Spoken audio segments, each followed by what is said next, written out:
Maijen TNI Naudi Nurdika resmi menjabat sebagai Pangdam 2 Sriwijaya menggantikan Maijen TNI Yanuar Adil. Sebagai pimpinan baru Kodam 2 Sriwijaya, Jenderal Bintang 2 ini akan meningkatkan sejumlah program unggulan. Didampingi istri, Maijen TNI Naudi Nurdika datang ke Kodam 2 Sriwijaya disambut oleh Kasdam 2 Sriwijaya dan istri, serta Maijen TNI Yanuar Adil dan istri, dan juga para prajurit Kodam 2 Sriwijaya.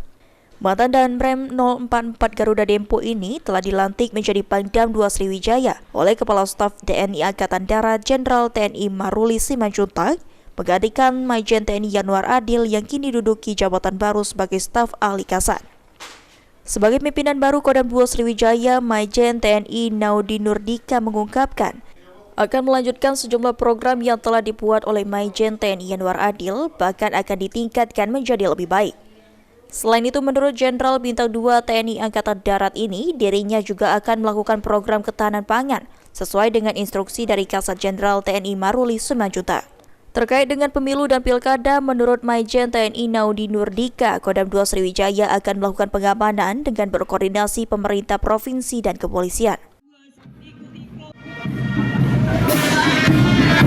Kita sudah melakukan pengamanan pemilu, pemerintah daerah, polisi. Sampai dengan tahapan ini kita terus memantau, monitor, dan tentunya sampai lanjut nanti pelantikan presiden, termasuk juga nanti pilkada bulan Oktober dan selanjutnya. Sementara itu, mantan Pangdam 2 Sriwijaya Maijen TNI Yanuar Adil berpesan agar Sumsel dan provinsi lainnya di bawah lingkup kerja Kodam 2 Sriwijaya tertib dan aman dalam pelaksanaan pilkada nantinya. Kodam 2 Sriwijaya dalam melaksanakan pemilu kada berjalan tertib, aman, dan lancar.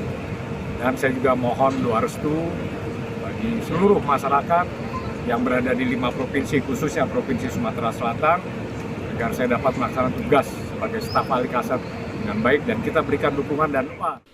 Maijen TNI Yanuar Adil sendiri menjabat sebagai Pangdam 2 Sriwijaya selama lebih kurang 8 bulan, menggantikan Maijen TNI Hilman Hadi. Firman Hidayat, PAL TV.